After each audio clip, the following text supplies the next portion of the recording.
Afternoon, Class 3. Welcome back. It's Chapter 2 of our new book, The Outlaw Varjac Paw. Lottie wanted to say hello today, so say hello, Lottie. Hi. Hi, she's going to be sitting in and listening. And tomorrow, we've got 2 new furry friends who are coming home. So we might show them on the video. What do you think? Yeah. We'll show our little furry guinea pigs, Belle and Noodles tomorrow because they're coming home. We can't wait to meet them, can we? Yeah. Right, so it's Chapter 2 of The Outlaw Varjac Paw. Right. Where are we?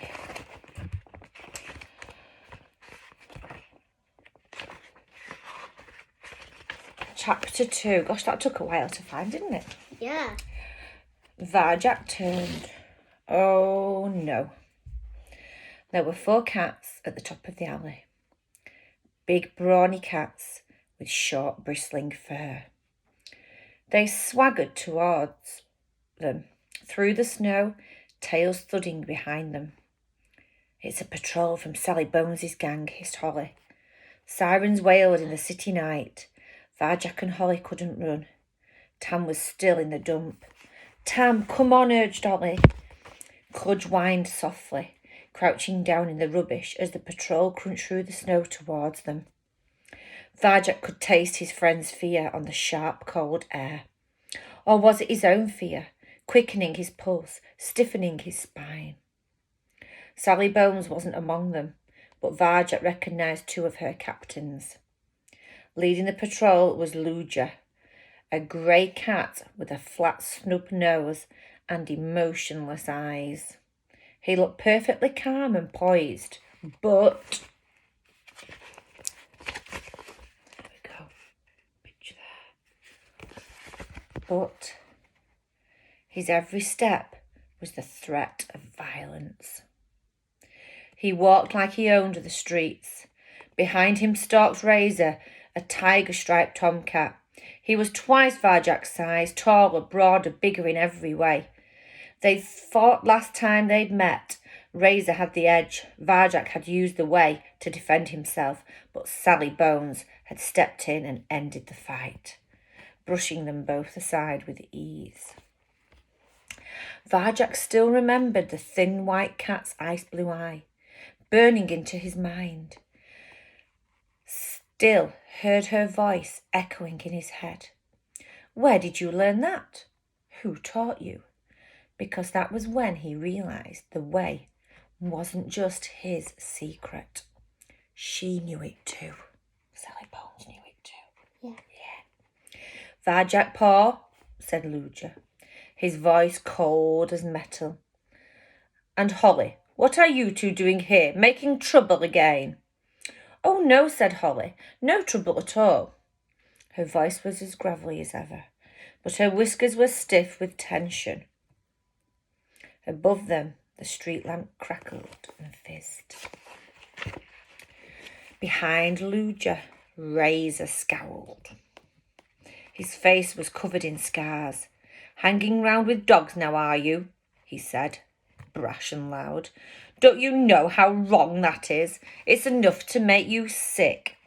The rest of the patrol looked at Cludge and flexed their claws.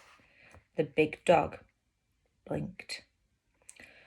"Cludge won't hurt you," said Varjac, trying to sound calm, though his stomach felt tight and his mouth had gone dry.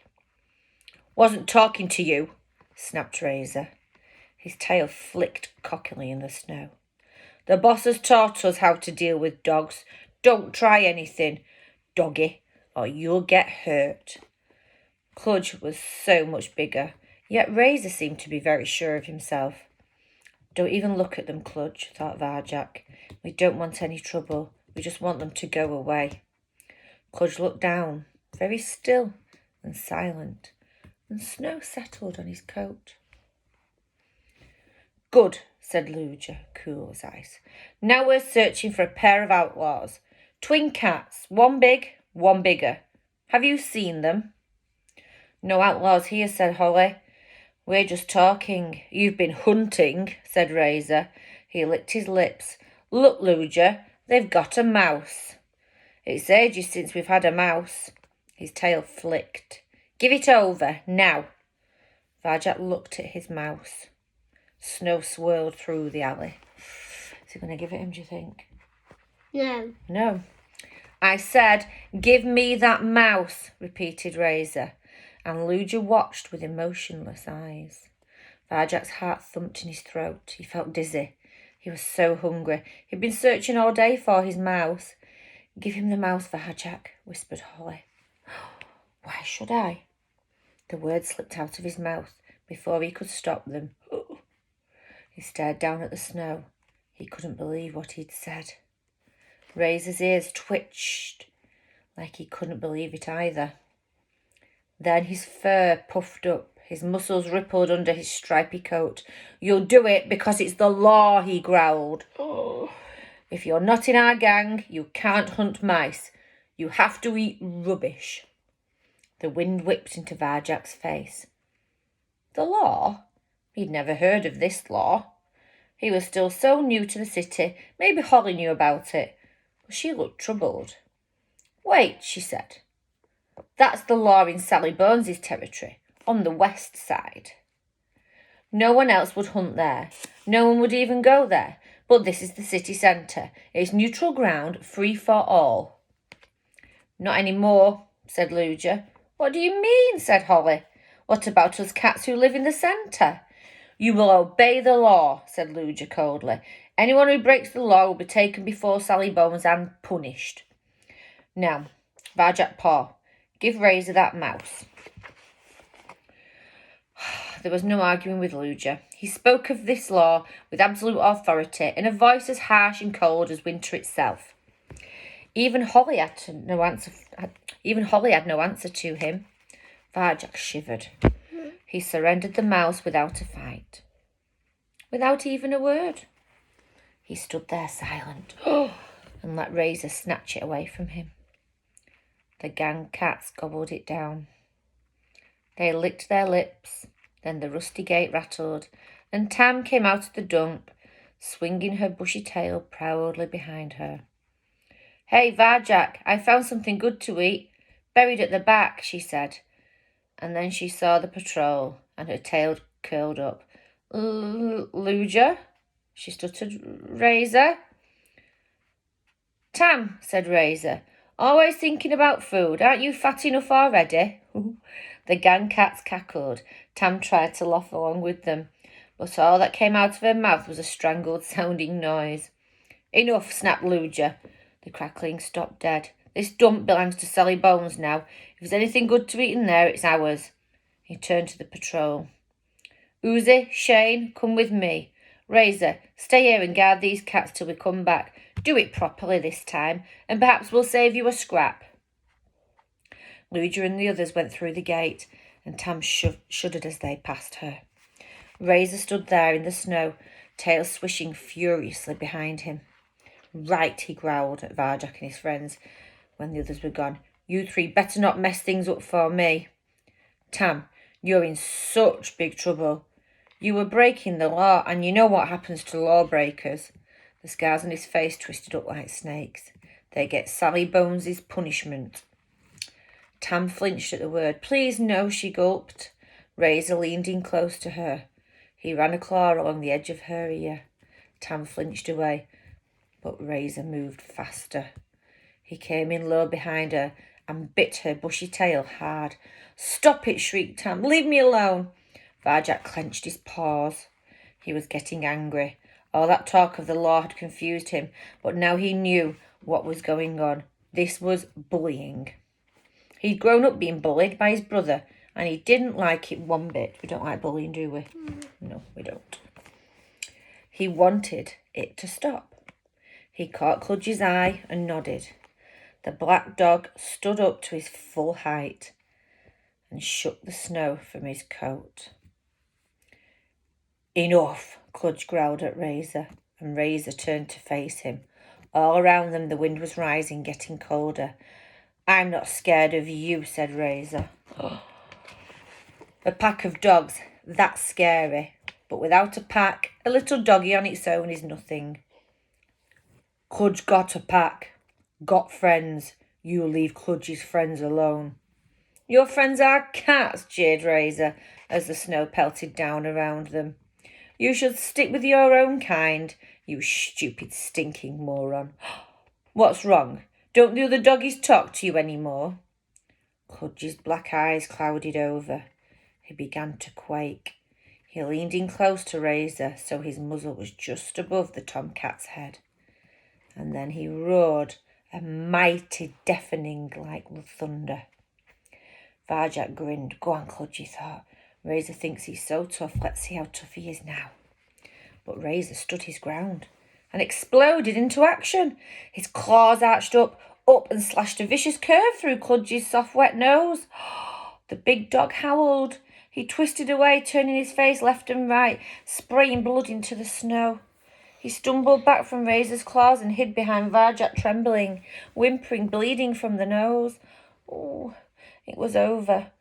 Varjak's stomach turned liquid. Razor strutted before them, tail held innocently high and proud, fur rippling in triumph. Who else wants a fight? He crowed.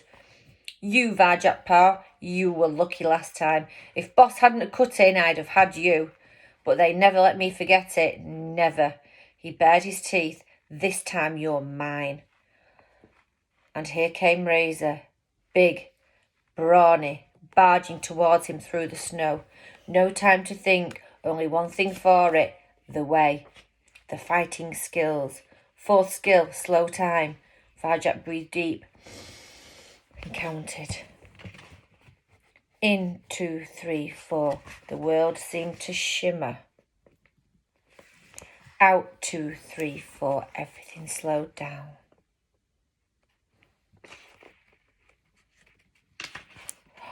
In, 2, 3, 4. But Varjak felt fast. Out, 2, 3, 4. Power rose up in him. Now the fifth skill moved in circles. He made the power flow into a circle of pure energy, hot and strong in the winter night.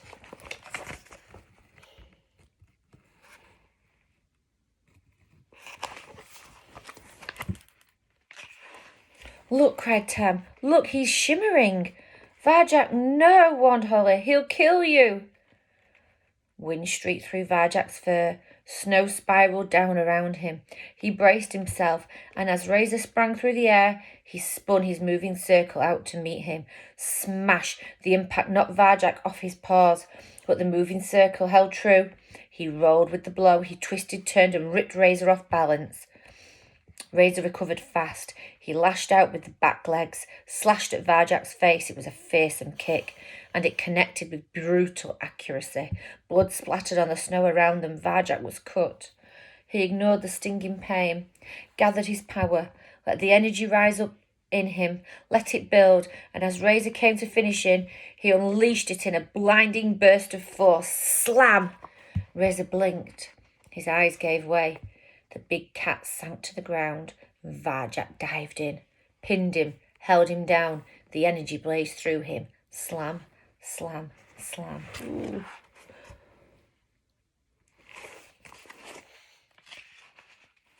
He pounded Razor again and again. The power was so strong it filled his mind. He couldn't stop. I'm going to teach Razor a lesson, he thought. This bully who's hurt my friends and stolen my food, I'm going to smash him up so badly he'll never fight again. Varjak, he heard a gravelly voice far away. Holly's voice. He stopped hitting Razor and turned around. Holly was right behind him. Varjak, that's enough. He looked down at Razor. The tiger-striped tomcat was gazing up at him helpless, dazed, blooded. He was almost out cold. One more hit and he'd be finished. Varjak started to shake. What had he done? He'd lost control, lost it completely. He dropped his paws, put away his claws, and he stood up and let Razor go free. What? Gasped Razor, blinking. Aren't you going to? No, said Varjak. He was shaking with the force of it. Holly, Tam and Cludge were looking at him, eyes wide. Let's get out of here, said Holly, before Luja and the others get back. Oh, that was a bit gruesome, wasn't it? Right, so we'll be back tomorrow. For chapter 3. For chapter 3. And we might have some furry friends to show you as well. So we'll They're going to be so fluffy. They're going to be so fluffy, yes. We'll speak to you tomorrow. Bye-bye, Class 3.